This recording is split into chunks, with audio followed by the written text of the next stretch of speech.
Alors il est 18 h, donc on va commencer cette conférence qui est liée au département I2S et qui va être faite par Sébastien Delmas, qui est un ancien en fait, de l'école et en particulier un ancien de l'option ISAB.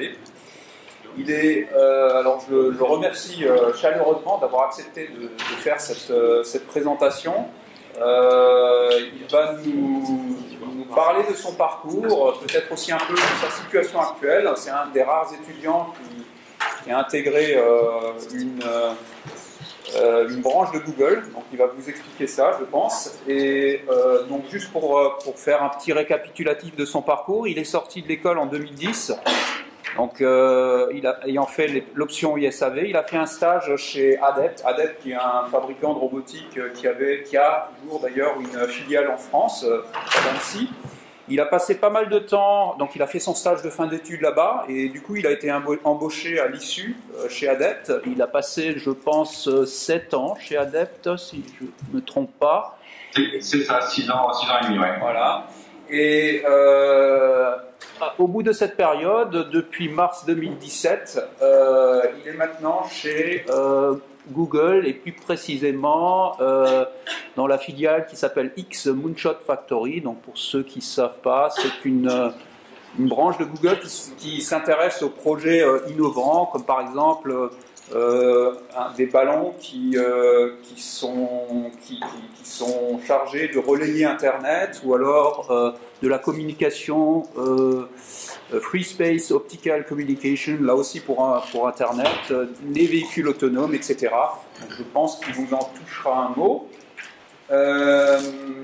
Voilà, et donc juste pour dire, Sébastien fut l'un des rares étudiants, c'est le souvenir que j'en ai, entre autres, auquel on avait donné 19 sur 20 au projet fin d'études. C'est quelque chose qui arrive à peu près tous les 10 ans. Donc je lui laisse la parole maintenant pour à peu près 40 minutes.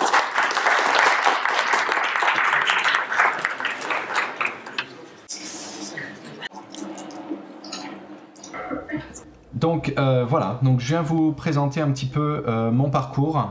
Donc depuis la sortie de l'ENSPS, même le stage de fin d'études, jusqu'à maintenant, donc ça va faire à peu près 7 ans depuis que j'ai quitté l'ENSPS, pardon, Télécom Physique Strasbourg. Donc à l'heure actuelle, voilà, je vis dans la Silicon Valley aux États-Unis. Donc si vous voyez la carte des États-Unis, légèrement au sud de San Francisco, vous avez la baie de San Francisco, et tout autour du sud de la baie, vous avez cette région que l'on appelle la Silicon Valley. Donc cette Silicon Valley, c'est là où les grandes entreprises connues des années 70-80 sont nées. Donc voilà, il va y avoir des sociétés comme IBM, je pense, et Google et tous les autres dans les années 90-2000 qui sont nés dans cette région. Donc c'est vraiment le pôle de la tech industrie pour les États-Unis. Donc j'habite juste là.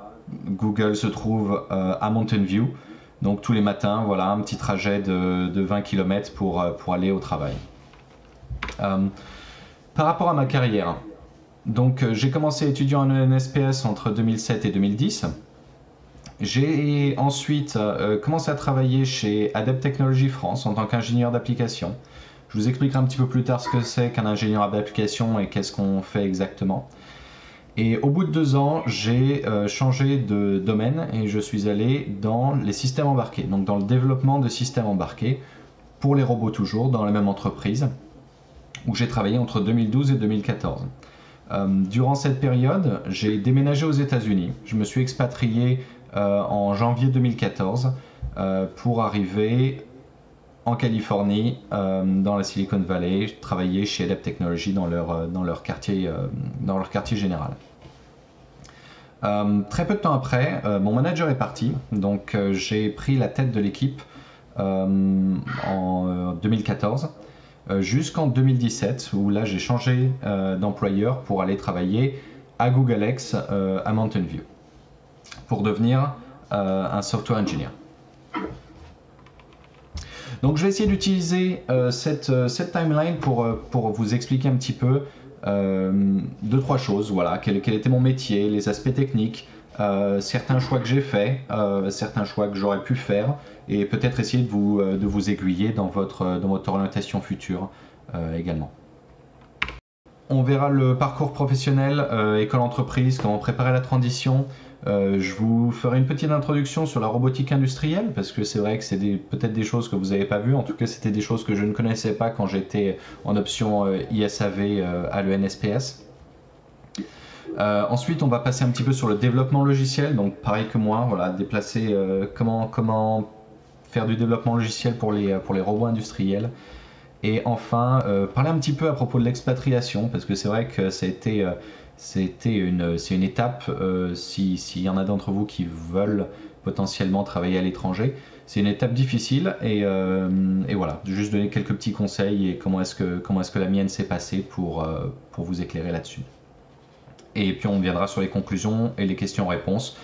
J'espère finir vers 9h45, donc on aura 15 bonnes minutes de questions, même peut-être plus si jamais la salle est libre, on peut continuer les questions pendant quelques dizaines de minutes supplémentaires. Donc, école-entreprise, comment préparer la transition? Donc ça, c'est vraiment basé sur mon expérience, c'est des choix que j'ai faits, que j'aurais voulu faire, des choses que, voilà, on se rend compte à un moment donné, zut, j'aurais dû faire ça, parce que c'est vrai que, voilà, ça m'aurait donné un boost dans ma carrière. Donc on va en parler un petit peu. Et je pense que le premier pas parler, c'est vraiment le stage de fin d'études. C'est vraiment, pour moi en tout cas, c'était vraiment mon tremplin dans la vie active. J'ai fait partie de ces 20% de jeunes diplômés qui sont embauchés à la suite d'un stage.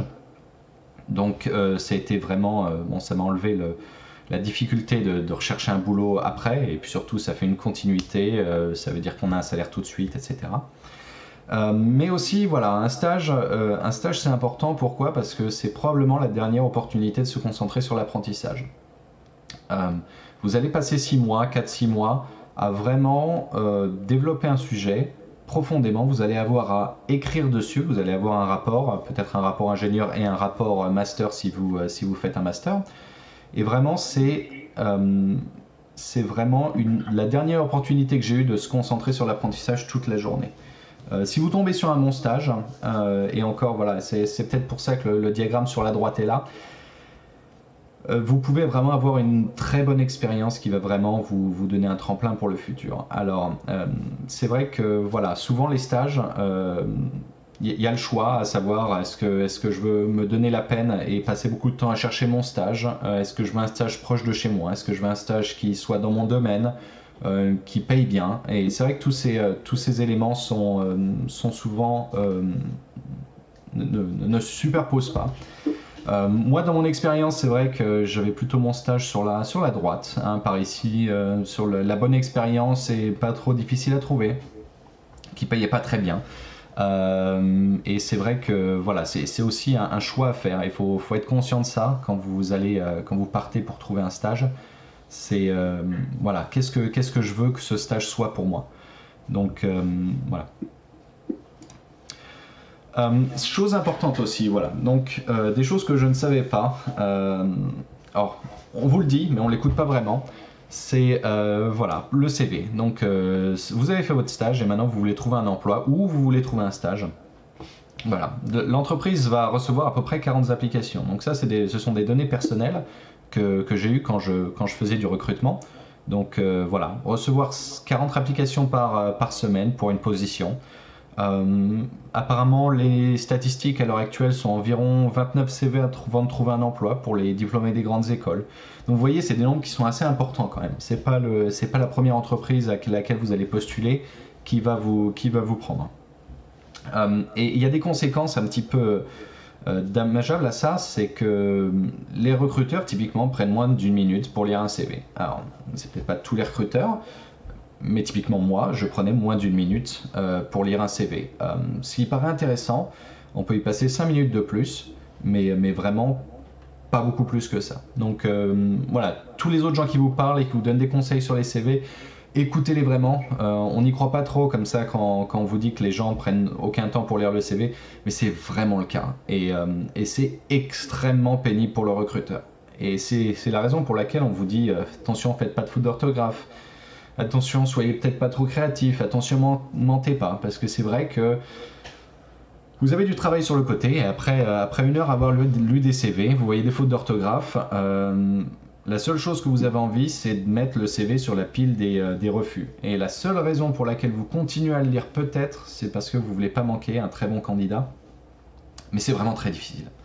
Alors voilà, c'est juste un petit rappel encore, et là c'est vraiment de l'expérience personnelle. J'ai lu des CV, j'en ai rejeté des qui auraient pu être bons, mais qui étaient tellement illisibles ou tellement bourrés de fautes d'orthographe que c'était même pas la peine de continuer. Les projets aussi. Alors voilà, vous avez votre CV et il va y avoir une section projet dans votre CV. En tout cas, je l'espère. Et c'est vraiment les seules choses qui vous différencient d'un autre élève. Donc c'est aussi super important de bien mettre ça en valeur quand vous écrivez votre CV. Si moi je regarde entre les 15 personnes qui sont dans l'option ISAV ou les 10 ou peu importe, elles peuvent écrire exactement la même chose. Elles peuvent écrire peut-être des choses comme voilà, j'ai participé au bureau des élèves, mais c'est pas des choses qui sont très démarquantes. Donc vraiment, vos projets sur lesquels vous travaillez sont vraiment les choses qui vous différencient de la masse. Et aussi, c'est un excellent sujet de discussion lors de l'entretien d'embauche. Lors d'un entretien d'embauche, vous ne voulez pas aller là où le recruteur veut vous emmener. Vous voulez rester sur votre terrain, là où vous connaissez exactement ce que vous avancez. Donc vraiment, typiquement, si vous avez un projet qui est intéressant, que vous connaissez sur le bout des doigts, allez-y, parlez-en pendant l'entretien et vraiment c'est ça qui va faire que vous allez passer de quelqu'un qui répond passivement à des questions lors d'entretien à quelqu'un qui répond qui vraiment va expliquer un sujet et potentiellement impressionner le recruteur. L'entretien, voilà, donc l'entretien, je l'ai dit encore, mon seul but lors de l'entretien, moi, le recruteur, c'est, il y en a 3, et c'est de vérifier ce qui est marqué sur votre CV correct. Vérifier que vous savez réfléchir et penser out of the box, et vérifier que vous intégrerez correctement à l'équipe et à l'entreprise. Votre but à vous, c'est de vous montrer sous votre meilleur angle, mais pas trop. Faut éviter de mentir ou de cacher votre personnalité de trop, parce que c'est vrai que si jamais le recruteur trouve votre fausse personnalité très bien et qui colle bien à l'entreprise, au final vous allez être complètement hors de phase par rapport à ça, et c'est vrai que vous n'allez pas vous intégrer aussi bien que ça. Donc il faut vous montrer sur votre meilleur angle, mais pas trop. Vérifier que l'entreprise peut répondre à vos attentes salariale, évolution, etc. Donc c'est pour ça aussi qu'il y a les questions en fin d'entretien. Vraiment, c'est important de savoir, voilà, quelles sont les opportunités d'évolution, quels sont potentiellement, est-ce que vous pouvez avoir un bonus si vous travaillez plus dur, plus fort, plus vous atteignez des objectifs ou vous les surpassez. Donc ça, c'est des choses à demander, c'est toujours intéressant de savoir parce que c'est vrai que ça va changer la manière dont vous allez appréhender votre travail. Et voilà, et vous aussi, vérifiez que vous intégrerez correctement à l'équipe et à l'entreprise. Donc pour ça, voilà, il y a des questions pièges et des choses comme ça. Donc voilà, il y a des gens qui vont vous préparer bien mieux que moi là. Donc vraiment, sachez que le but est vraiment très simple dans ces entretiens et vraiment voilà, il faut juste l'avoir en tête, savoir ce que l'autre attend. Et savoir que voilà, c'est un endroit où vous allez passer 8 heures, même plus par jour pendant les X prochaines années, donc c'est vraiment très important. Voilà, juste un petit mot, parce que je rejetais tellement de candidatures là-dessus que je voulais vous avertir. Des red flags pour le recruteur, donc qu'est-ce qu'on veut surtout pas voir, on veut surtout pas que vous critiquiez des anciens collègues, ça c'est tout de suite, c'est éliminatoire, c'est vraiment éliminatoire. Jurer des insultes ou un merde ou un putain pendant l'entretien, ça c'est difficile, tout bonnement parce qu'on sait que vous allez, c'est pas grave si vous jurez un petit peu dans la vie courante, mais l'entretien dure 2 heures, si vous n'arrivez pas à vous retenir pendant 2 heures, c'est vraiment qu'il y a un problème. Donc voilà, typiquement c'est des choses comme ça. Et puis mentir aussi, mentir sur son CV. J'ai montré la porte à 2 candidats parce qu'ils avaient clairement menti sur leur CV. Donc voilà, et immédiatement sans finir la journée d'interview. Des questions à poser. Une question intéressante que j'ai toujours posée, donc vous allez interviewer votre manager à un moment donné, enfin votre manager si vous êtes embauché va vous interviewer et lui poser cette question. Voilà, quand avez-vous eu un désaccord avec votre manager et comment est-ce que vous avez solutionné le désaccord à un moment donné? C'est vraiment ça donne une très bonne image de l'entreprise et de la qualité du management de l'entreprise et du procédé de prise de décision. Donc voilà, si jamais vous avez besoin de questions, plutôt que de rester muet à la fin de l'entretien, juste posez celle-là, vous allez voir, c'est assez intéressant de voir les réponses. Des petits tips pour ceux qui veulent faire de la recherche et même pour les autres en fait qui sont assez intéressants. Et là, c'est vraiment des choses que je regrette ne pas avoir faites. Je me suis rattrapé depuis, mais c'est assez tard. Lisez des publications et des brevets. C'est facile, c'est accessible. Pour les brevets, vous pouvez aller sur PATFT pour les brevets américains. Donc vous allez là-bas, vous cherchez le sujet que vous voulez, vous avez des recherches et un champ de recherche et vous recherchez peu importe et vous lisez. Des publications aussi, donc j'en ai mis 2 là par exemple de professeurs qui sont à l'ENSP, qui sont à TPS. Voilà, si vous avez une question là-dessus, vous comprenez pas très bien pourquoi ceci et cela, mais vous avez des profs qui sont là, qui ont des heures de bureau.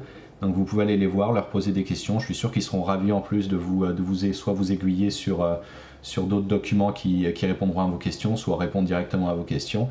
Vraiment, ce ne sont pas des documents c'est pas des manières d'écrire qui sont naturelles, surtout pas les brevets.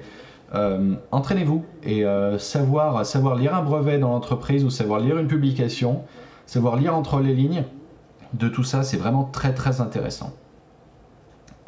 Deuxième petite chose, alors je sais pas si je vais me faire des amis autour, mais vous voulez faire un PhD, donc un doctorat, n'oubliez pas la thèse CIFRE. Je dis pas que c'est la meilleure thèse possible, mais donc c'est une thèse, c'est une convention de thèse en entreprise.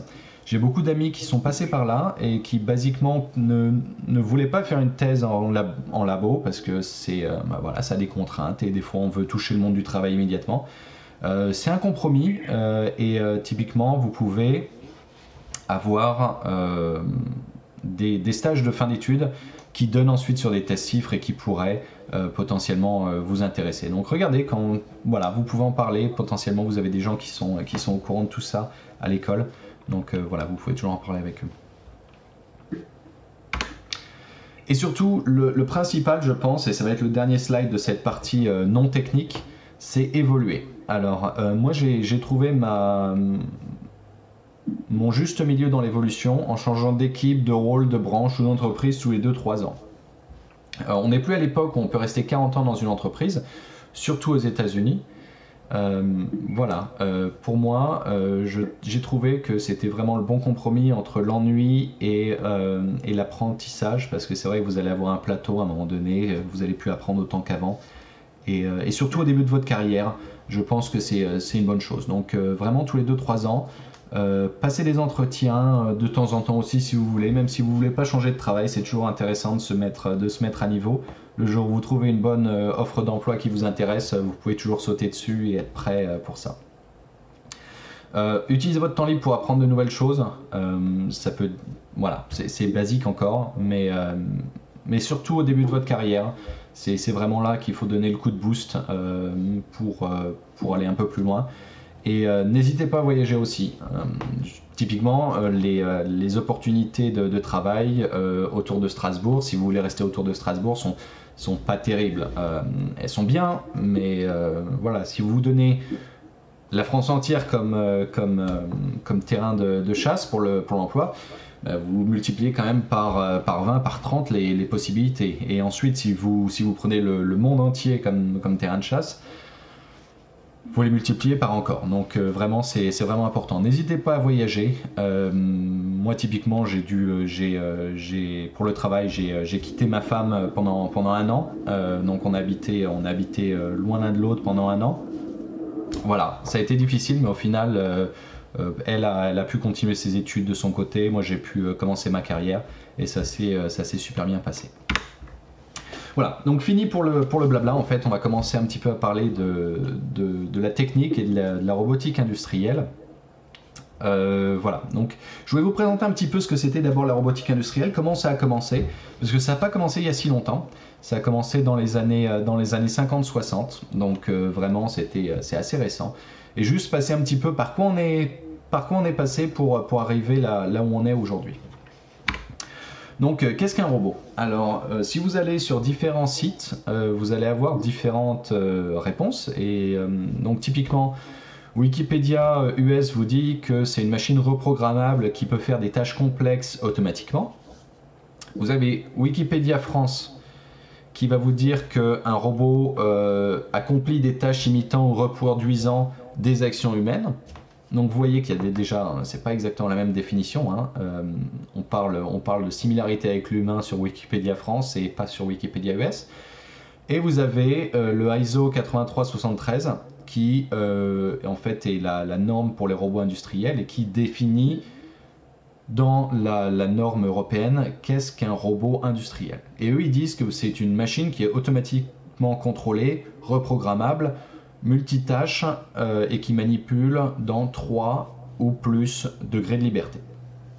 Donc je vais revenir peut-être un petit peu après qu'est-ce que c'est que ces degrés de liberté, mais ce robot peut être fixe ou mobile. Donc ça peut être soit les gros bras que vous voyez dans les usines de voitures ou des robots mobiles type transporteur ou autre. Le nom a été trouvé par Karel Čapek dans sa pièce Rosumovi Universalny Roboty ou Rosum's Universal Robots en 1920.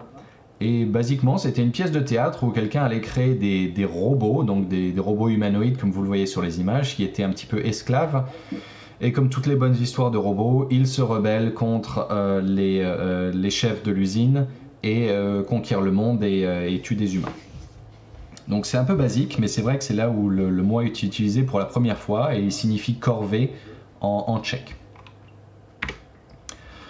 Et alors, comment sont nés vraiment les robots? Parce que bien sûr, ils sont pas nés comme ça. Donc les ancêtres des robots étaient les automates. Donc on a des automates qui reviennent jusqu'en 1650. En 1650, on a eu le premier dessin d'un coucou mécanique, du premier automate, dessin technique d'automate, en Allemagne. Donc vous voyez là par exemple il y avait un tambour en bas avec des trous et qui faisait bouger des leviers pour actionner des coucous et des orgues qui faisaient de la musique et qui bougeaient. En 1739 en France, nous on avait le canard digérateur. Donc il fonctionnait un petit peu près sous le même principe. C'était un canard qui bougeait, qui était capable de manger des graines et qui faisait du caca de canard. Donc c'est une anecdote que les gens aux États-Unis aiment bien quand je fais cette présentation. Les Français font des canards qui font caca. Donc c'est impeccable. Et vraiment c'était quelque chose qui était assez complexe. Il a été détruit, mais il y a des reproductions qui sont au musée de Grenoble, il me semble, à l'heure actuelle. De leur côté, au Japon, ils faisaient des poupées, des Kakuri Puppets, qui pouvaient être utilisées pour différentes choses, et typiquement servir le thé. Donc c'était vraiment assez kitsch à l'époque, en 1800, d'avoir un automate qui prenait une théière et qui allait servir le thé à quelqu'un, donc qui avançait jusqu'à rencontrer une tasse et qui servait le thé.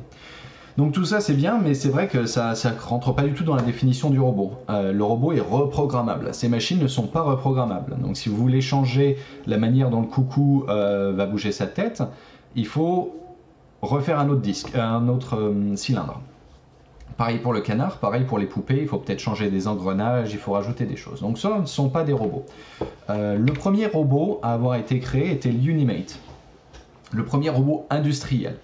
Donc il ressemble un petit peu à un tank, et il faisait la taille d'un tank en effet. Il a été créé par Charles Devol en... Oh, j'ai pas la date, il me semble que c'était 1962, et était un robot qui avait 5 degrés de liberté. Donc qu'est-ce que c'est que ces degrés de liberté? J'en ai déjà parlé, donc pour ceux qui ne savent pas, c'est le nombre d'axes sur lequel le robot peut bouger en gros. Donc typiquement ce tank, si vous voyez, il pouvait tourner, donc la tourelle pouvait tourner sur elle-même, elle pouvait bouger de haut en bas, le bras externe pouvait s'allonger et se rétracter, et la pince au bout pouvait bouger selon 2 axes, donc de haut en bas et faire une rotation sur elle-même. Et typiquement, voilà, ce robot est utilisé pour plusieurs choses. J'ai une vidéo, mais alors j'espère que ça va bien passer. Si ça ne passe pas, vous la verrez dans la présentation. Mais basiquement, le robot fonctionnait comme ceci. Je vais vous la mettre. Voilà, donc vous voyez le robot bouger un petit peu. Si vous avez que 10 images une image par seconde, ça va être un petit peu dommage. Mais voilà, il était capable... Pardon? Ok. Voilà. Et faire des petites tâches assez faciles. Donc c'était le premier robot, il est passé à la télé des milliers de fois. Alors là, ils vous mettent pas le son. Ce robot était alimenté par donc de la pression hydraulique. Ce n'était pas des moteurs électriques, c'était des moteurs hydrauliques.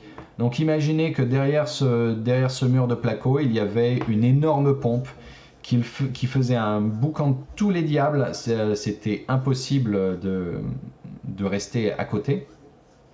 Ce robot n'était pas fiable du tout, il cassait toutes les semaines, il fallait remplacer une pièce majeure du robot. Voilà, vous voyez la tête de l'homme quand il se fait verser l'alcool ou peu importe. Voilà, il n'est pas rassuré, il est bien derrière un mur, etc. Il fait attention parce que c'est vrai que ces robots étaient très dangereux, très peu prédictibles.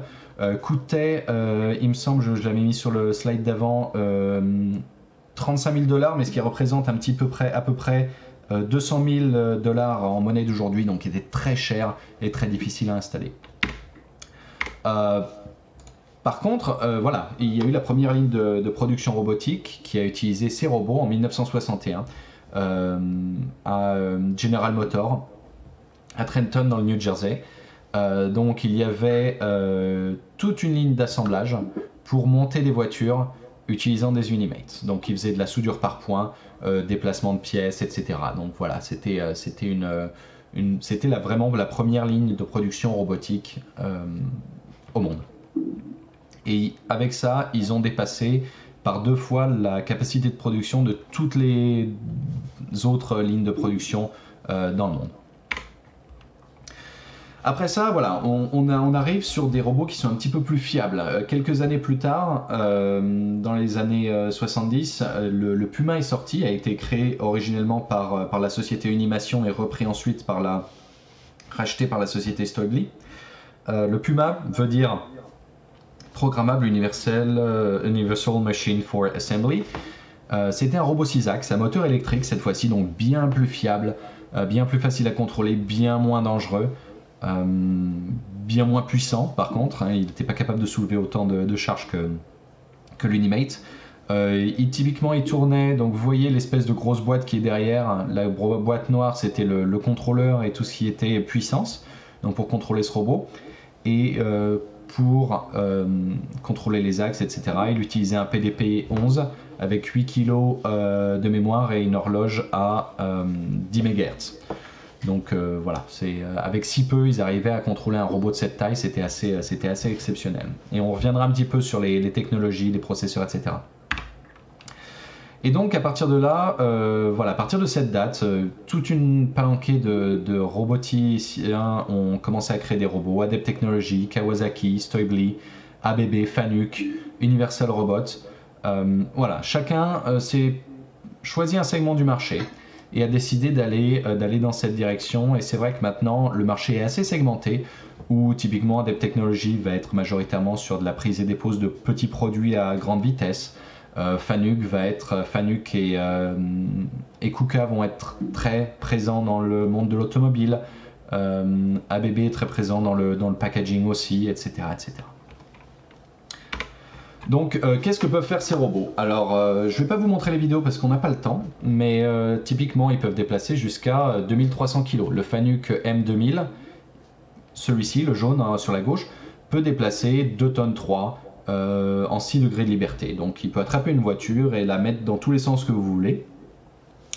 Vous avez aussi des robots qui vont très vite, typiquement le Adept Quattro peut déplacer des objets à 180 cycles par minute. le poids qu'il peut transporter est très faible, hein, inférieur à 3 kg. Ça n'a rien à voir par rapport aux 2300 kg du Fanuc, mais quand même 180 cycles par minute, et le Fanuc n'est pas capable d'aller aussi vite, évidemment. Et ensuite, vous pouvez avoir certains robots qui sont un petit peu plus bizarres, où vous pouvez par exemple palettiser. Donc palettiser, c'est mettre des cartons sur une palette. Et pour ça, vous n'avez peut-être pas besoin de la flexibilité qu'un 6-axes pourrait vous donner. Vous n'avez pas besoin de tourner le carton dans tous les sens. Vous avez juste besoin de le prendre et de le poser sur la palette. Donc à partir de ce moment-là, vous pouvez créer des robots qui sont un petit peu plus simples physiquement et qui vont être moins chers et peut-être plus faciles à programmer ou plus robustes. Donc pour revenir un petit peu, voilà, vous avez une idée de ce que c'est que des robots. Maintenant, qu'est-ce que c'est l'univers des ingénieurs d'application? Donc dans l'industrie robotique, vous avez 3 personnes. Vous avez le fabricant de robots, vous avez l'intégrateur et vous avez le client final. Donc le fabricant de robots fabrique le robot, ça c'est évident, il le vend, il vend les logiciels qui vont bien pour programmer ce robot, mais à partir de là c'est tout, il vend juste le robot et c'est tout. Vous avez ensuite le système intégrateur qui va en fait assembler toutes les sous-composantes de l'application. Donc je vais vous montrer après, vous avez des applications par exemple où il faut mettre des chocolats dans une boîte. Bon, il faut des robots pour mettre des chocolats dans une boîte, mais il faut aussi un convoyeur pour amener les boîtes. Il faut une machine pour former les boîtes. Il faut ensuite peut-être une balance pour vérifier que le poids des boîtes est correct, que le robot n'a pas fait d'erreur, etc., etc. Donc c'est vrai que le système intégrateur va être au centre de ça et va assembler toutes les pièces du puzzle pour faire l'application finale et la vendre au client final. Le client final achète le robot, achète l'application entière et va l'intégrer dans son usine et va l'ajouter dans son usine. Donc l'ingénieur d'application, en fait, qui est-ce? C'est quelqu'un qui travaille chez le fabricant de robots et qui va aider le système intégrateur à faire son travail. Parce que c'est vrai que des fois, c'est difficile, ou il y a une erreur il y a des difficultés qu'il n'avait pas prévues, ou le système ne fonctionne pas comme il l'attendait. Donc voilà, un ingénieur d'application, c'est quelqu'un qui va travailler sur le côté de la ligne avec son PC. Donc ça, j'ai pas de photo de moi sur l'application, mais j'ai des photos de collègues, qui ont travaillé avec moi. Et c'est à peu près la même chose. Vous avez une charlotte sur la tête, une blouse et des chaussures d'agroalimentaire, et vous codez votre application. Typiquement, à quoi ça ressemble? Ça ressemble à ce que vous voyez sur la gauche. Vous avez, donc ça c'est une assez vieille, c'est juste que je peux pas vous montrer, j'ai plein de vidéos mais je peux pas vous les montrer étant donné que ça va être enregistré ça. Voilà, vous avez par exemple des robots qui vont mettre des couverts dans des petits sacs pour les avions. Donc c'était à l'époque, c'était dans les années 90 où vous aviez encore des couverts en métal. Mais typiquement voilà, c'est ça. Et on va programmer ça, on va rester sur le côté pendant des jours, des semaines, jusqu'à ce que l'application fonctionne correctement.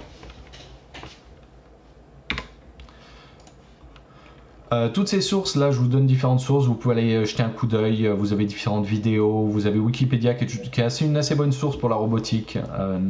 Si vous ne faites pas trop confiance à ce qui est marqué dans Wikipédia, allez jusqu'en bas et vous avez les sources des documents, donc c'est aussi un bon moyen de trouver des sources indirectement.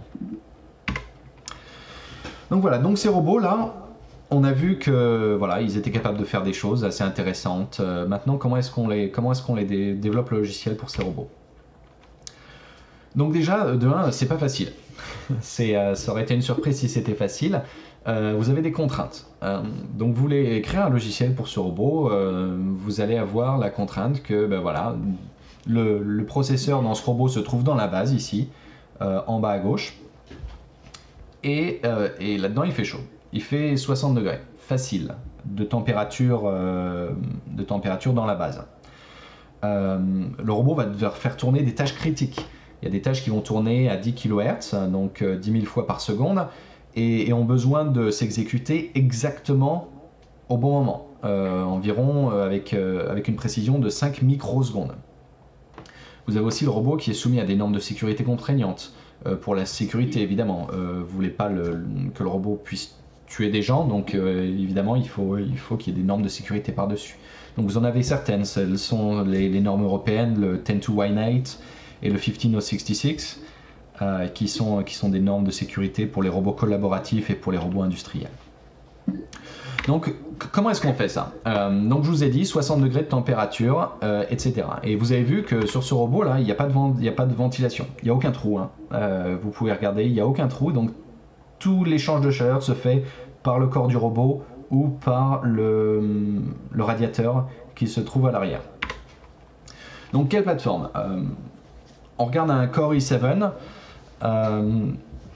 Voilà, vous regardez deux choses déjà. Vous regardez la power consumption qui est de 91 watts. Ça va être, si vous n'avez pas de ventilation ou de water cooling, ça va être impossible à faire tourner. Et la maximum operating temperature à 68 degrés. Donc ça veut dire qu'on a 8 degrés de marge par rapport à la température interne du robot. C'est un non, ça. C'est impossible de le faire tourner. Vous regardez sur des chips qui sont un petit peu plus petites, un petit peu plus optimisées pour par exemple le téléphone. Donc qu'est-ce qu'il y a dans l'Apple iPhone X? Vous avez un 11. Alors, maximum température, c'est un petit peu mieux, c'est 85 degrés, mais il consomme toujours 4 à 8 watts. Et 4 à 8 watts, c'est légèrement trop élevé pour ce que vous voulez faire. Pour un processeur qui n'a pas de moyen de se refroidir facilement, vous voulez plutôt 1 watt, 2 watts maximum. Donc voilà. Donc ces deux-là, déjà, c'est hors de question. C'est impossible de les faire tourner. Qu'est-ce qu'on peut faire tourner là-dedans? Alors, c'est un petit peu limité, mais il y a des processeurs qui sont vraiment bien faits pour ça. Par exemple, vous avez tout ce qui est la catégorie des PowerPC, qui eux ont des power consumption qui sont très basses, de l'ordre de 1 watt, 1 watt 5, et qui peuvent tourner, pour ceux qui sont spécialement conçus pour l'industrie automobile, jusqu'à 105 degrés. Donc là, vous avez encore plus de marge. C'est vraiment le bon type de processeur que vous voulez utiliser. Par contre, vous voyez que ça a un coût tout ça. C'est 396 MHz et 16 kg de cache. Ce qui est extrêmement faible. Sur le i7, vous aviez 8 mégas de cache L3. Donc c'est très faible. Il y a des contraintes qui font que voilà, il faut faire attention à ce que vous faites dans votre code. Vous ne pouvez pas vous permettre de manipuler des structures qui sont trop grosses ou des choses comme ça. Vous avez des processeurs un petit peu plus avancés comme le Cortex A9 qui lui consomme un petit peu plus et probablement un petit peu plus cher également et a des bien meilleures caractéristiques en termes de vitesse. Mais c'est toujours pas terrible, hein. C'est pas votre tour ou votre laptop, hein. Définitivement pas. Pareil, quel système d'exploitation? Donc voilà, Windows 10. J'ai fait un test sur mon PC, donc on reprend encore le i7 là. J'ai fait un test de latence. Donc qu'est-ce que c'est que la latence? C'est quelque chose qui est très important pour l'embarquer. Donc vous allez recevoir un signal électrique sur votre processeur. Ça peut être une horloge, une alarme, un périphérique qui veut obtenir votre attention. Donc cette entrée va être mise à 1, une valeur logique de 1. Et combien de temps faut-il pour que un programme soit appelé à la suite de cette interruption? Sur mon PC, en effet, j'ai calculé. J'ai été surpris par la qualité de la chose en fait, mais voilà, on a une interrupt to process latency qui est de 2 microsecondes approximativement. C'est pas mal, c'est sous les 5 microsecondes que je vous avais annoncé avant.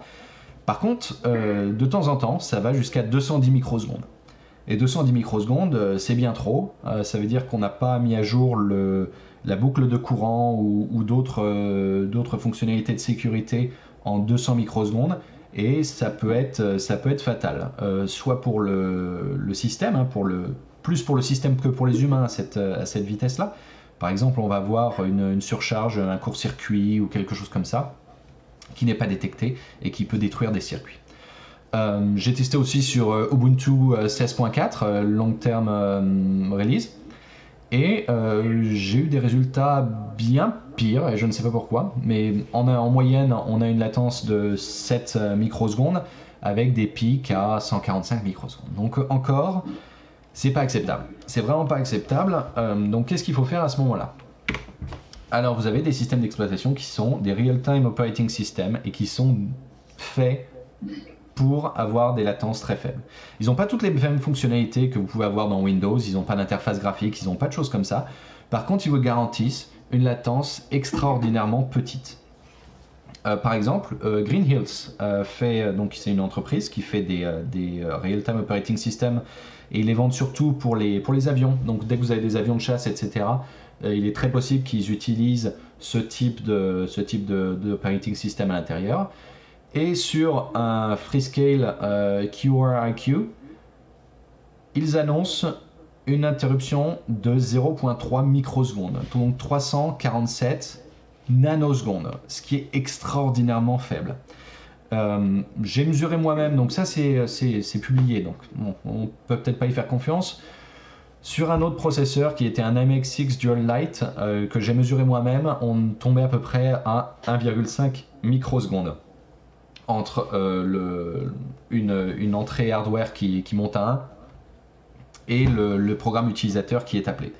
Donc c'est vraiment des choses qui sont très très bonnes et on a besoin d'utiliser ça. On a absolument besoin d'utiliser ça. Donc dans certains cas, si vous n'avez pas dans certains cas, vous pouvez très probablement utiliser aussi des Linux avec un patch real-time comme Xenomai ou d'autres. C'est possible aussi, vous allez avoir des résultats qui seront entre ça et Windows, donc potentiellement un max de quelques dizaines de microsecondes de latence, ce qui est utilisable dans certaines configurations. Mais la plupart du temps, les gens vont pour un OS comme ça, surtout que ceux-là sont, la plupart des Real-Time Operating Systems sont certifiés safety, donc ils ont certaines garanties sur vos process, que jamais un process ne pourra écrire dans la mémoire d'un autre, ou qu'il vous garantit que vous pourrez être appelé, que votre process pourra être appelé périodiquement, etc. etc. Donc c'est bien utile quand vous avez des tâches de sécurité qui tournent, quand vous vérifiez par exemple que vous avez que vous n'allez pas trop vite, ou des choses comme ça. Donc ça peut être utile aussi d'utiliser des Real-Time Operating Systems comme celui-ci. Le code en lui-même, il est plus souvent écrit en C++. Il y a des contraintes temps réel qui vous poussent à ne pas utiliser d'allocation dynamique, typiquement. Donc ça, vous pouvez en utiliser au démarrage, mais pas quand vous tournez. Vous ne pouvez pas utiliser des fonctions de type cosinus, sinus, arctangente, square root, ça c'est pas possible.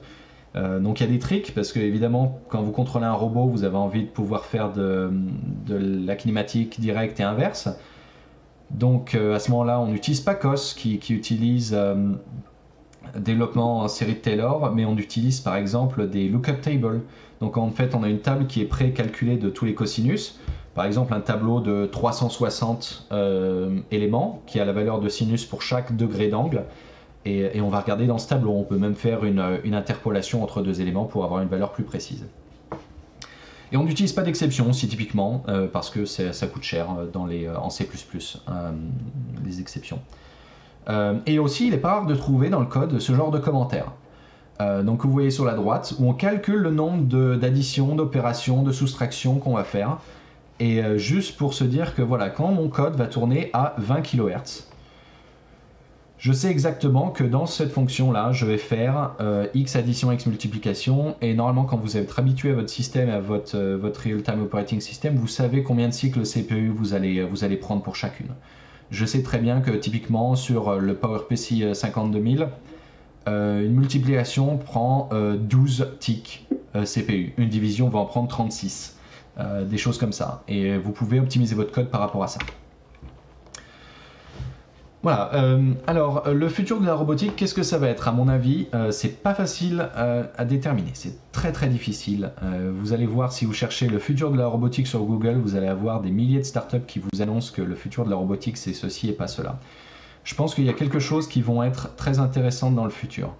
Le machine learning, vous voyez, alors pour l'instant c'est un peu une bulle, mais ça va devenir intéressant plus tard. Alors j'ai pas le temps de vous expliquer ce que c'est que le machine learning, mais ça va être, je pourrai répondre à des questions là-dessus plus tard, mais voilà, ça va être très intéressant. La parallélisation, vous avez de plus en plus de, voilà, les GPU deviennent de plus en plus intéressants et les gens savent les utiliser maintenant correctement pour faire du calcul, et ça va être très utile parce que c'est vrai que c'est très bon pour la parallélisation. Les FPGAs, donc ce sont en fait des circuits électroniques reprogrammables qui aussi sont très puissants, donc n'hésitez pas à googler ça. Vous avez des nouveaux processeurs low power qui sont très intéressants. Vous avez vu que le A11 de Apple est quasiment bon, quoi, hein. On y est presque, donc potentiellement les gens qui veulent avoir de plus en plus de capacité dans le téléphone vont réussir à faire des processeurs qui matchent exactement ce qu'on a besoin pour le real time. Et les réductions des coûts en général. Vous allez voir que des robots maintenant, des robots qui se vendaient à 200 000, l'Unimate c'était 200 000 $ à l'époque. Maintenant vous pouvez avoir un robot avec tout, le logiciel, la puissance et tout, pour 8 000 $. Donc c'est vrai que c'est des coûts qui sont assez faibles et qui vont pousser les gens à faire de l'innovation là-dessus aussi, hein. Quand vous pouvez mettre 3 robots au lieu d'un, peut-être que voilà, vous avez des évolutions qui vont se mettre en place, comme faire des essaims de robots qui peuvent réfléchir ensemble et faire des tâches ensemble. Donc c'est vraiment des choses très intéressantes à voir. Et voilà, donc je vais prendre encore 2 minutes pour parler un petit peu de l'expatriation maintenant, parce que c'est vrai que c'est une étape qui a marqué ma vie quand même. Travailler dans la Silicon Valley, qu'est-ce que ça voulait dire pour moi? Donc travailler aux États-Unis, il y a des pour et des contre. Et c'est vraiment les États-Unis, chaque pays va être un peu différent, mais vous allez retrouver un petit peu les mêmes motifs un petit peu en dessous, hein, sous-jacents. On va commencer par ce qui est bien, le salaire dans la Silicon Valley. Typiquement, si vous allez chez Amazon, Facebook, Google, Microsoft, c'est à peu près, en sortie d'école, 130 000 $ par an. Alors à ça, si vous voulez votre salaire net, ça c'est sans les taxes, vous avez des taxes qui sont calculées différemment en France. Ça va vous ramener à 70 000 $ par an dans votre poche. Dans une start-up, c'est un petit peu moins, c'est dans les 90 000. Dans les entreprises de taille moyenne, c'est entre les deux. La chose bien avec les startups, c'est que bon, si la startup s'effondre, c'est tant pis pour vous. Vous avez gagné moins que le marché pendant quelques années. Par contre, si la startup décolle, souvent vous êtes payé en actions ou en stock options. Et là, c'est vraiment, vous pouvez devenir millionnaire très, très rapidement, quoi.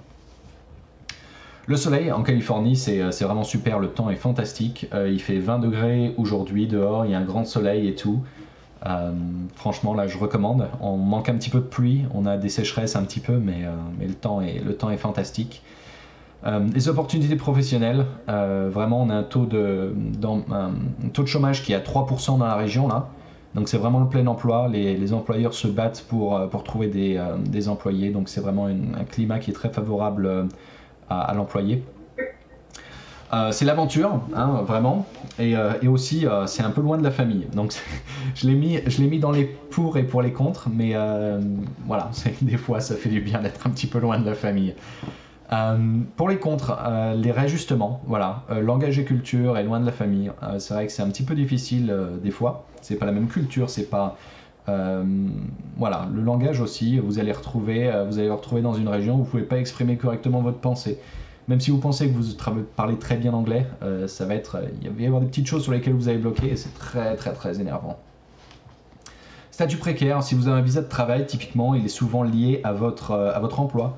Si vous vous faites virer, vous perdez votre visa. Vous avez 10 jours pour quitter les États-Unis. Donc ça, c'est très difficile. Avant que vous ayez une green card, vous êtes dans ce cas-là. Donc j'ai été dans ce cas-là pendant 4 ans.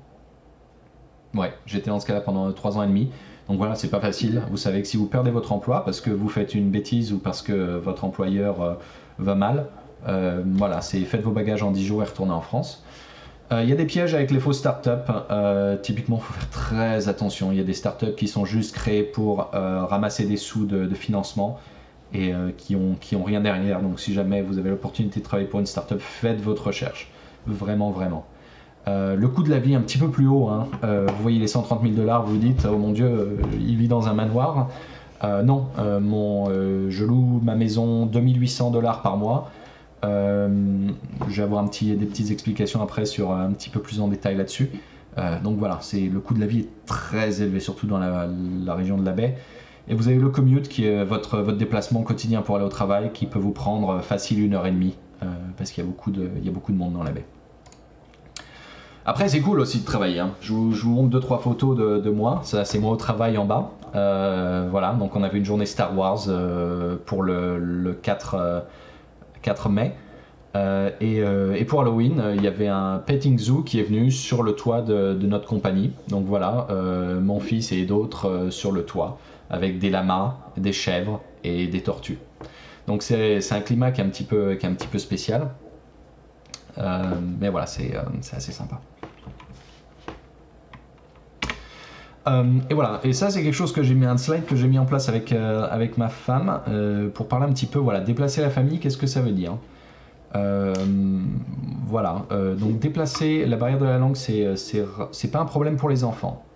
Ça, si vous avez des enfants et que vous déménagez, c'est vrai que le climat et enfin changer d'endroit, c'est un petit peu difficile. Mais vraiment la langue, ça devient un problème uniquement si l'enfant a plus de 12 ans, typiquement. Avant ça, c'est vrai que c'est assez facile pour eux. On a beaucoup d'amis qui ont déménagé avec leurs enfants et qui n'ont pas eu de soucis. Par contre, si vous bougez avec votre conjoint, il va falloir qu'il trouve un travail. Donc certains visas, le conjoint n'a pas d'autorisation de travail, donc est obligé soit de reprendre des études, soit de rester à la maison. Il y a la barrière de la langue. Vous êtes peut-être dans une filière technique où vous parlez très bien anglais.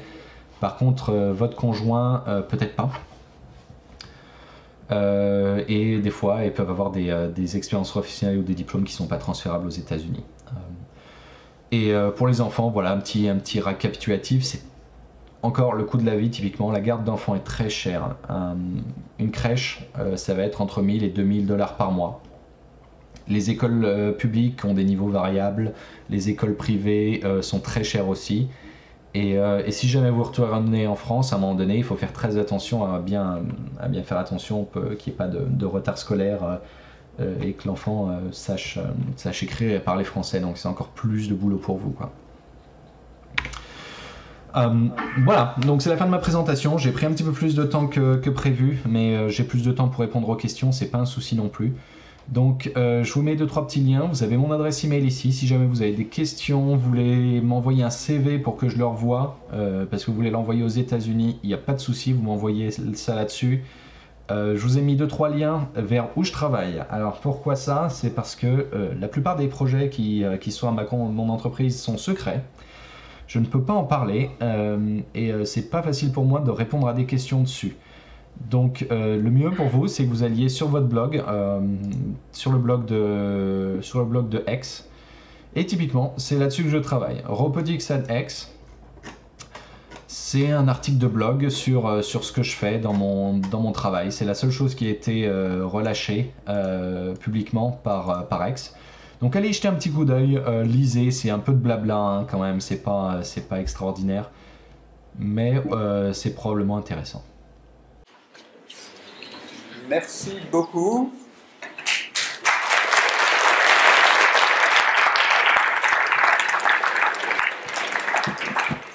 Donc on peut passer maintenant à la séquence des questions. Alors on a ici un speakerphone donc, qui fait à la fois office de haut-parleur et de micro, qui a l'avantage d'annuler les échos aussi, donc on n'a pas de larcène. Ça capte assez bien les questions dans la travée centrale, là, mais parlez quand même assez fort hein, pour qu'ils puissent vous entendre. Donc, qui veut commencer?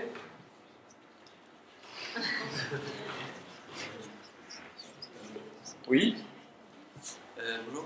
Vous parliez du futur de la robotique dans l'industrie et je voulais savoir si, je sais qu'il y a de plus en plus de choses qui sont automatisables et que les robots peuvent faire dans l'industrie. Est-ce qu'il y a encore des choses qu'on ne sait pas encore faire dans une usine avec un robot où on est obligé d'avoir des humains ou des opérateurs? Oui, alors il y a vraiment plein de choses qu'on ne sait pas faire avec un robot à l'heure actuelle. Et surtout, en fait, alors, on peut potentiellement tout faire avec un robot. Le point central, c'est qu'est-ce qui va être le mieux, qu'est-ce qui va être le plus optimal. Est-ce que ça va être de le faire par un humain ou pas? Et quand je dis optimal, souvent c'est une question de coût. Qu'est-ce qui va coûter le moins cher à l'entreprise? Est-ce que c'est d'acheter un robot qui potentiellement peut coûter très cher et qui va potentiellement travailler moins bien ou moins vite qu'un employé qui a passé sa vie sur la ligne de production? Qu'est-ce qui va coûter le moins cher au final? On se rend compte typiquement que il y a il y a des domaines qui sont complètement automatisables. La construction est complètement automatisable. Souvent, la construction de voitures, vous avez maintenant très peu de travail manuel dedans. Tout ce qui va être packaging, donc c'est-à-dire mettre des chocolats dans des boîtes, tout ça peut être fait par des robots bien mieux que des humains. Il y a toujours des tâches. Souvent, les tâches de minutie sont très difficiles, ou de manipulation à grande échelle.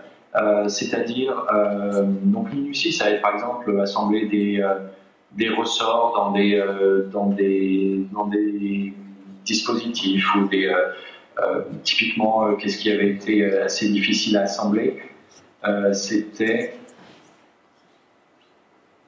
insérer un ressort, c'était une sorte de petit pistolet à eau, et il voulait assembler le ressort, assembler le truc, et voilà, c'est vrai que le ressort, typiquement, les tâches comme ça sont très difficiles à faire.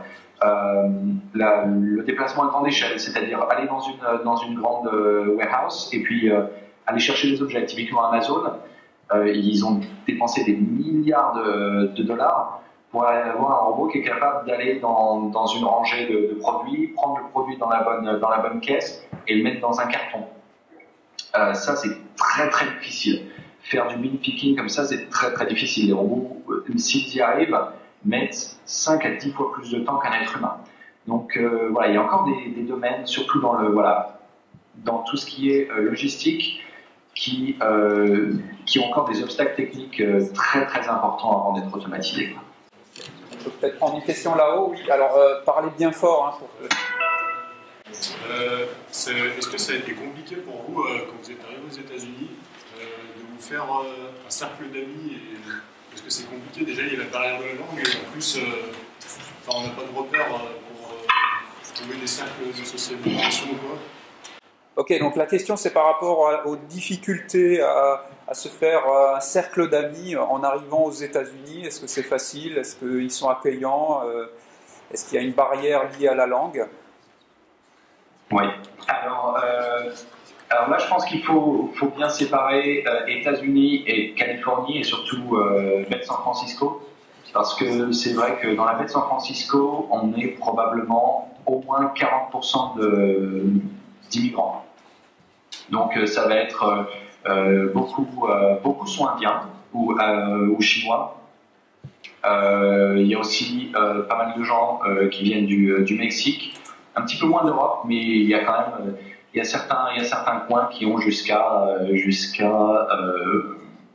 5 à 10% de Français dans une région. Donc vraiment, le français est, je pense, la seconde langue étrangère parlée aux États-Unis. Donc c'est-à-dire que d'abord il y a l'anglais, c'est pas une langue étrangère, il y a l'espagnol et il y a le français ensuite. Donc ça, c'est un petit peu dur aussi à tous les Québécois qui viennent sur la côte est, mais il y en a pas mal aussi en Californie. Donc voilà, se faire des amis, c'est moins difficile qu'ailleurs. C'est une région qui est ouverte. Les immigrants ne sont pas considérés comme des gens qui volent le travail, des choses comme ça. Donc vraiment, c'est bien plus facile. Mais c'est toujours un peu difficile. Et surtout, ça peut être difficile pour le conjoint en particulier. Si vous déménagez avec un conjoint et qu'elle ne parle pas anglais, c'est très facile de se sentir isolé et de pas sortir de la maison parce que vous ne connaissez pas le langage, etc. Donc il y a des solutions pour ça. Il y a des écoles pour adultes qui vous permettent d'apprendre l'anglais en seconde langue et des choses comme ça. Mais ouais, donc voilà, c'est pas facile, mais si vous êtes un petit peu ouvert, il y a moyen, quoi. Il y a vraiment moyen. Ok. Une autre question là-haut. Oui. C'est une question sur le machine learning, plus parce que vous travaillez à Google que dans la robotique, du coup. Est-ce que vous pensez qu'il y a vraiment des grandes avancées en ce moment, ou c'est pas plus une bulle marketing? Est-ce qu'à Google, en tant que technicien, vous trouvez qu'il y a autant d'effets que ce que disent les commerciaux? Alors, j'ai pas eu la dernière phrase, donc j'ai entendu est-ce que c'est pas une bulle, et après qu'est-ce que vous pouvez répéter? J'ai pas compris la fin. Est-ce que vous trouvez que à Google, les commerciaux et les techniciens sont en phase sur l'évolution de l'intelligence artificielle et du machine learning? Ouais, ok. Donc le machine learning, est-ce que c'est pas une bulle? Peut-être. Je pense que c'est une bulle à un moment donné. Si vous regardez sur Internet, vous voyez qu'il y a de plus en plus d'entreprises qui mettent machine learning ou à un moment donné c'était l'Internet of Things et maintenant c'est vrai que c'est un petit peu devenu le machine learning. Il faut faire très attention avec ce que les gens appellent machine learning. Et souvent, je ne sais pas si vous avez des cours de machine learning ou pas, mais le concept est assez vague, enfin assez large de machine learning. Donc, ouais, je pense qu'il y a une bulle là-dessus. Il y a une bulle là-dessus. Après, on a fait des évolutions spectaculaires. On s'est rendu compte typiquement pour le speech recognition, pour la traduction de langage vers l'écrit automatique. Il y a des gens qui ont créé des logiciels pendant des dizaines d'années et c'était vraiment moyen, quoi. C'était vraiment moyen. Je ne sais pas si vous avez utilisé dans les années début 2000 les logiciels pour vous parler puis l'écrit. Ça ne fonctionne pas terrible. Il faut passer par des phases d'apprentissage et tout. Et on s'est rendu compte qu'en 20 lignes, avec du machine learning, on était capable de complètement faire bien mieux que ce qui avait été fait en 10 ans. Pareil pour la reconnaissance d'image. Ça fonctionne super bien pour la reconnaissance d'image. C'est extraordinaire. La classification et certains aspects sont tout bonnement spectaculaires. Après, vous ne pouvez pas l'appliquer à tout. Et il faut encore qu'on trouve qu'est-ce qui peut ne pas être appliqué. Je pense qu'on essaie de l'appliquer à beaucoup trop de choses. Et justement, où c'est pas applicable. Il va y avoir un petit crash à un moment donné parce qu'il y a des entreprises qui ont été fondées sur le machine learning et qui en fait choisissent de l'appliquer à une chose qui n'est pas applicable du tout. Donc il va y avoir un petit crash à un moment donné là-dessus, mais je pense que Google est très bien placé pour ça. Google a une bonne stratégie, je veux dire, le machine learning fonctionne très bien pour la gestion des données et la classification des données, et c'est vraiment le métier de Google. C'est vraiment, voilà, vous proposez des images, des contenus, des choses comme ça qui matchent vos envies. Et de l'autre côté, c'est aussi pour ceux qui font de la pub, vous les matchez avec des gens qui sont réceptifs à leurs produits. Donc tout ça fonctionne super bien pour le machine learning. Google, avec le Google Cloud maintenant, offre des solutions délocalisées dans le cloud pour le machine learning aussi. Et la plupart des solutions qu'ils offrent aussi sont open source. Donc vraiment, je pense que Google est bien placé pour ça. Je ne peux pas trop parler des applications qu'ils en font parce que tout ça c'est un petit peu secret. Mais je pense que voilà, ils ont une saine approche à ça. Et voilà, ce qui n'est pas forcément le cas chez toutes les entreprises qui s'annoncent machine learning. Ok. Autre question? Oui, d'abord là peut-être. Je ne sais pas si vous voulez en parler de la confidentialité chez Google, mais du coup, quel est le plus gros défi technologique auquel vous faites face en ce moment dans les systèmes embarqués? Parce que j'ai vu que vous travaillez sur les militaires. Alors peut-être un peu plus fort. Donc, quels sont les plus gros défis technologiques en ce moment chez Google dans les systèmes embarqués? Et la fin, c'était parce que il me semble, ce qu'il y avait marqué dans l'article sur le blog, c'est qu'il y avait aussi donc les plus grands défis dans l'embarqué. Ah, pardon. Les plus grands défis technologiques chez Google dans l'embarqué, temps réel alors, je suppose, l'embarqué pour la robotique, c'est ça la question? Ok. Pardon, pour la robotique ou en général? Bah, je sais pas. D'accord, très bien. En général. Donc, en général. Donc, si on regarde les systèmes embarqués, vous avez vu qu'il y a un an, Google n'offrait absolument aucun hardware. Donc, c'était absolument zéro. Le peu qu'ils offraient, c'était leur P5 et enfin leur téléphone, mais c'était même pas eux qui les faisaient. Et en un an, Google a sorti toute une lignée de projets de hardware. Donc, vous avez les Google Home, les nouveaux téléphones, le Pixel 2, toutes ces nouvelles choses qu'ils ont fait. Ils ont fait le Google Clip. Je ne sais pas si vous avez entendu parler de ça, mais c'est typiquement, alors c'est un petit peu borderline, mais c'est une caméra qui prend des photos tout le temps et qui par machine learning va comprendre si c'est intéressant de prendre une photo et de l'enregistrer. Donc c'est une caméra, et quand il pense que c'est intéressant d'enregistrer 7 secondes de film, il va le faire. Donc s'il voit des gens qui sourient, s'il voit un enfant qui court peut-être, il va prendre des images. Donc typiquement, tous ces hardware-là, c'est quelque chose qui a été nouveau à Google. Donc c'est vraiment des challenges sur lesquels ils sont en train d'essayer de se battre, c'est vraiment surtout le prix. Là, et ça impacte bien sûr le software qui est derrière, mais voilà, on combat sur des prix, on veut des Google Home qui sont à $30, parce que de l'autre côté, il y a Amazon qui fait son Amazon Echo à 28 ou à 29. Donc tout ça, c'est vraiment des challenges qui sont sur le marché, mais qui sont plus générales à Google. Et ça va être une très grosse bataille. Après, pour tout ce qui est, je peux pas trop parler de ce que je fais moi à l'heure actuelle, mais qu'est-ce que je pourrais dire, les défis sont quand même assez, les défis sont basiques. C'est plutôt qu'est-ce que vous faites, comment est-ce que vous designez votre hardware. Donc c'est plus sur le design que le développement. Qu'il y a vraiment des défis, mais au final ils se transmettent sur le développement. Dès que vous faites quelque chose d'un petit peu compliqué, voilà. Donc je pense que les défis vont se créer d'eux-mêmes parce qu'on va essayer de réduire les coûts, parce qu'il va y avoir des composants qui vont être de plus en plus complexes. Si vous regardez un petit peu les datasheets des nouveaux processeurs, les user guides, ils sont énormes. Ils font 800 pages. Il y a 50 pages pour vous expliquer comment programmer les watchdogs, etc. Donc tout ça, ça devient de plus en plus compliqué. C'est aussi des vrais défis, quoi. Ok, donc peut-être une petite dernière question. Il y en avait une là-bas. Là, oui. Parmi vos collègues, est-ce que vous avez trouvé assez difficile la compétition? Comment ça se passe au Google? Comment est la compétition entre les collègues? Est-ce que vous l'avez ressenti? Est-ce qu'elle est pesante ou au contraire, est-ce que ça se passe de manière totalement synergique? Ouais. Donc, alors il n'y a pas énormément de compétition entre les collègues.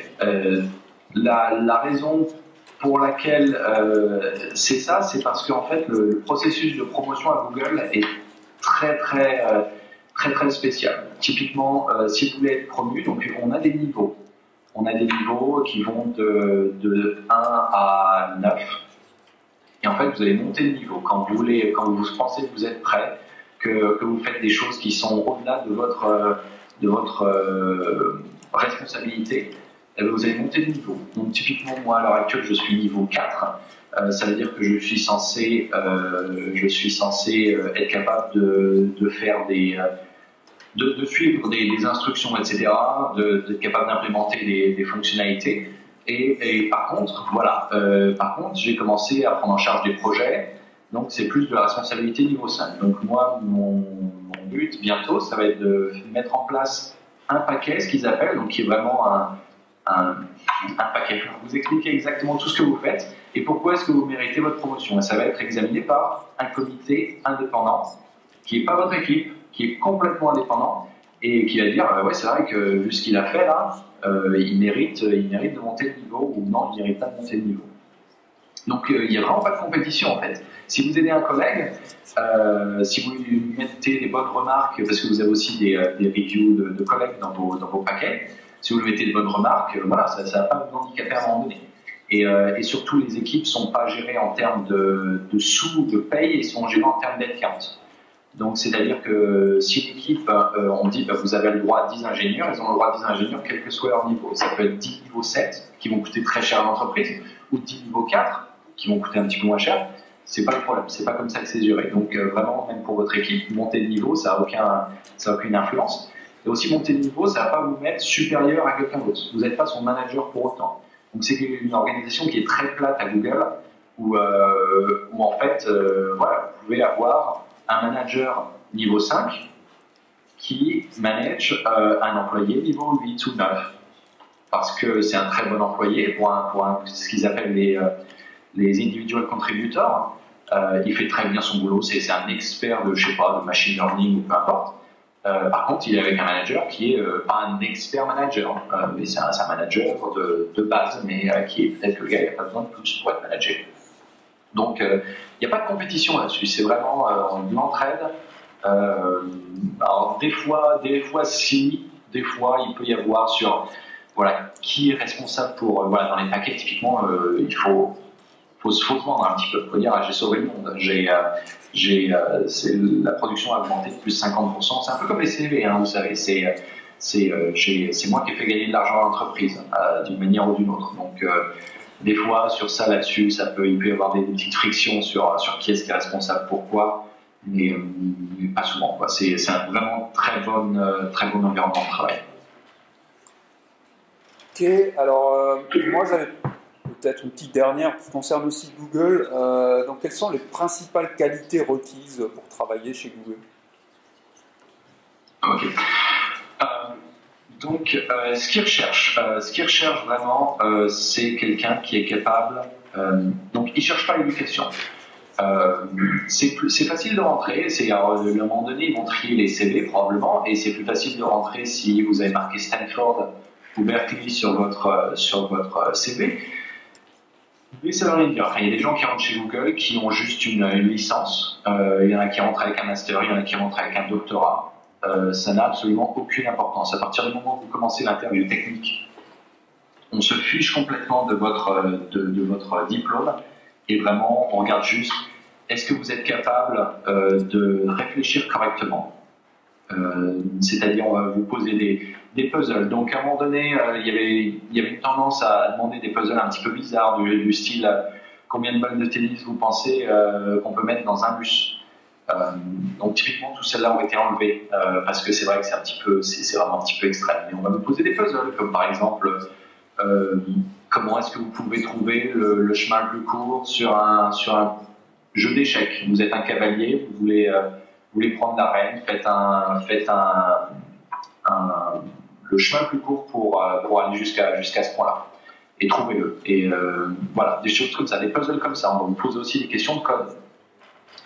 Donc, des questions avancées de C++, de C, souvent, parce que c'est les langages préférés à Google, mais ça peut être Java, ça peut être Python, ça dépend dans quel domaine vous êtes, en fait. Moi dans l'embarqué, c'est plus souvent du C, C++. Et troisième, on essaie de voir si vous êtes ce qu'ils appellent Googly. Googly, c'est-à-dire, est-ce que vous avez on ne peut pas embaucher des gens méchants. C'est très dur pour une équipe, surtout une équipe qui essaye d'aller vite et d'avoir des gens qui sont vraiment centrés sur eux-mêmes, et c'est très très dur pour une équipe. Vous le verrez, si jamais vous travaillez dans une petite équipe, quand vous faites du recrutement, des fois il y a besoin de multiplier la taille de l'équipe par 2 en très peu de temps, et vraiment c'est le pire qui puisse vous arriver. C'est d'embaucher quelqu'un qui soit foncièrement méchant. Il peut être mauvais, mauvais c'est pas grave. Le mauvais il est méchant, il est mauvais, tant pis, il va travailler moins vite que les autres. Par contre, quelqu'un de méchant, ça va être très dommageable pour l'équipe, et ça peut faire partir des gens, Donc il ne veut surtout pas faire ça. Il faut être googly, c'est très important. Donc ça veut dire être curieux, vouloir apprendre, ne pas se montrer sous son meilleur angle, mais pas trop, pas juste parler moi. C'est vraiment un concept un petit peu général, mais qui est-ce que vous allez rentrer correctement dans l'esprit de l'entreprise. Donc 3 choses: capacité à réfléchir, codage, savoir coder, mais comme un pro, même si c'est pour une position en management ou en gestion de projet, ils vont vous poser du code. C'est obligatoire. Et troisième, c'est être googly. Être googly, donc ça rejoint le slogan de l'entreprise, Don't be evil. Ouais, c'est ça. Donc ça, c'est un petit motto qu'on a affiché à 2-3 endroits dans le bus, etc. C'est Don't be evil. C'est pas facile. Des fois, on pense faire des bonnes choses et on le fait pas. Et il y a toujours des safety nets qui sont là pour nous protéger.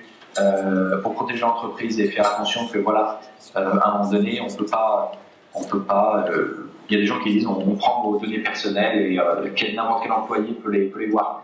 c'est pas le cas. C'est extrêmement difficile. Je ne peux pas avoir accès à aucune donnée personnelle. Si je demande l'accès, ils vont me demander pourquoi la première fois. Si je demande encore, c'est probable que je me fasse licencier, quoi. Voilà, c'est donc niveau. C'est vraiment, on est là pour gérer les données de l'humanité et vraiment faire du bien. C'est pas facile, on fait pas toujours des bons choix, soit à l'échelle de l'entreprise, soit à l'échelle personnelle du développeur, mais voilà, c'est ce qu'on essaie de faire. Ok, très bien, merci beaucoup.